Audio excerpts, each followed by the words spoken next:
భగవద్బంధులారా, శ్రీమద్ వాల్మీకి రామాయణంలో గాయత్రి మంత్ర బీజాక్షరాలతో పదగబడిన గాయత్రి రామాయణంలోని విషయాన్ని తెలుసుకునే ప్రయత్నంలో ఉన్నాము. ఇంతవరకు 3 శ్లోకాలు, వాటితో కూడిన రామకథని తెలుసుకున్నాము. కథాభాగం ప్రకారం అయితే సీతారాములు అయోధ్యా నగరంలో పరస్పర అనురాగంతో ఉన్నారు అని చెప్పుకున్నాం. ఆ తర్వాత అయోధ్యాకాండ ప్రారంభమవుతుంది. అయోధ్యాకాండ గచ్చతాం అనే పదంతో ప్రారంభమవుతుంది. అంటే కదులుచున్నది అని అర్థం. ఈ అయోధ్యాకాండలో దశరథ మహారాజు గారు ఉత్తరలోకానికి పయనమవుతారు. సీతారామ లక్ష్మణులు అడవికి పయనమవుతారు. భరత శత్రుఘ్నులు నందిగ్రామానికి చేరుకుంటారు.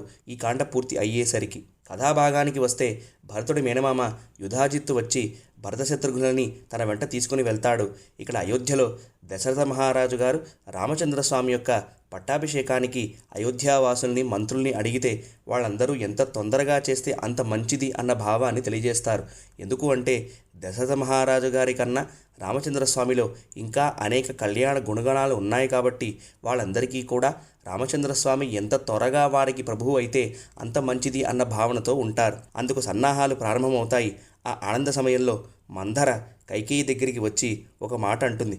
కశ్యప ప్రజాపతి భార్య అయిన కద్రువ తన సవతి అయిన వినతిని కష్టపెట్టినట్లుగా నిన్ను కూడా కౌసల్యాదేవి కష్టపెట్టుతుంది, రాముడు కనుక రాజు అయితే అని చెబుతుంది.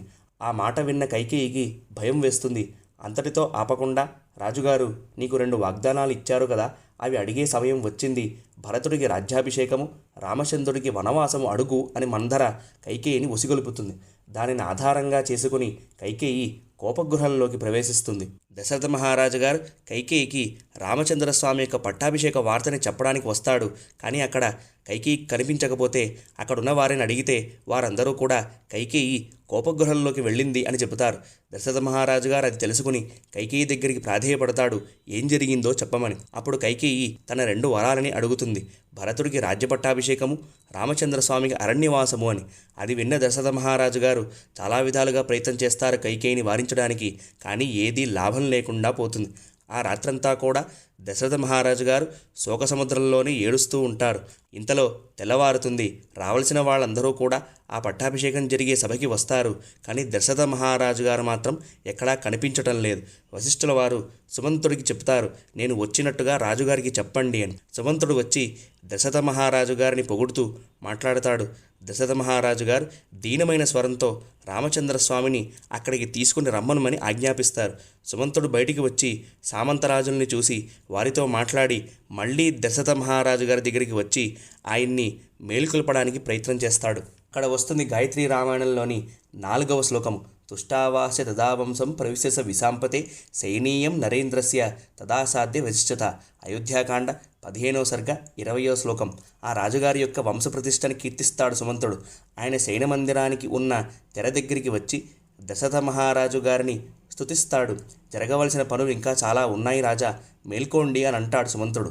అప్పుడు దశరథ మహారాజు గారు, ఇంకా రామచంద్రస్వామి రాలేదే, నేను నీకు చెప్పాను కదా రామచంద్రస్వామిని తీసుకురమ్మనమని అని అంటారు. అప్పుడు వెంటనే సుమంతుడు బయలుదేరి వేగంగా వెళ్ళి రామచంద్రస్వామిని దశరథ మహారాజు గారి దగ్గరికి తీసుకుని వస్తాడు. శోకంతో ఉన్న రాజుగారిని చూసి రామచంద్రస్వామి కైకేయిని అడుగుతాడు, ఏం జరిగింది అని. అప్పుడు కైక జరిగిన దేవాసుర సంగ్రామంలో చేసిన మేలుని, అప్పుడు ఇచ్చిన వరాలని ఆధారంగా చేసుకుని భరతుడికి రాజ్యాభిషేకము, నీకు 14 సంవత్సరాలు అరణ్యవాసము మీ తండ్రిగారు ఆజ్ఞాపించారు అని చెబుతుంది. దానికి రామచంద్రస్వామి సరే అని చెప్పి కౌసల్యాదేవి వద్దకు వెళ్ళి జరిగిన విషయాన్ని చెబుతాడు. ఆ తర్వాత తన అంతఃపురంలో ఉన్న సీతమ్మ దగ్గరికి వెళ్ళి వనవాసానికి వెళ్ళాలి అని చెబుతాడు.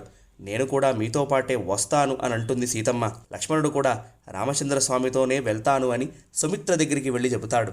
సుమిత్రాదేవి, అలాగే నాయన, రాముడే నీకు తండ్రి, సీతే నీకు తల్లి అని చెప్పి వారిద్దరికీ సేవ చేస్తూ ఉండు అని చెబుతుంది.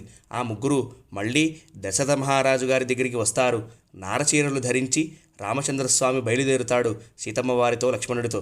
అయోధ్య మొత్తం కూడా శోక సముద్రంలో మునిగిపోతుంది. సుమంతుడు రథం మీద తీసుకుని వెళ్తాడు.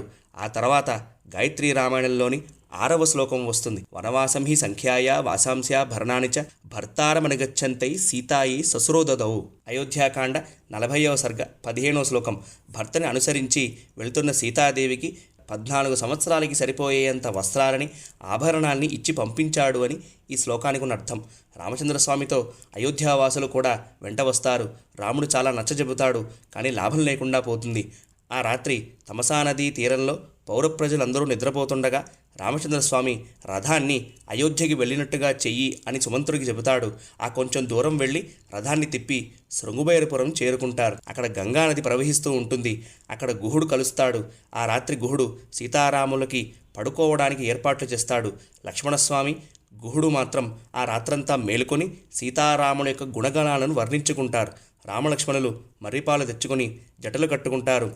గుహుడు సీతారామ లక్ష్మణులని గంగానది యొక్క ఆవతలి ఒడ్డుకి చేరుస్తాడు. ఈ గాయత్రీ రామాయణంలోని మిగిలిన శ్లోకాలని, మిగిలిన కథాభాగాన్ని రేపటి రోజున తెలుసుకోవడానికి ప్రయత్నం చేద్దాం. అంతవరకు హరే కృష్ణ, జయ శ్రీమన్నారాయణ.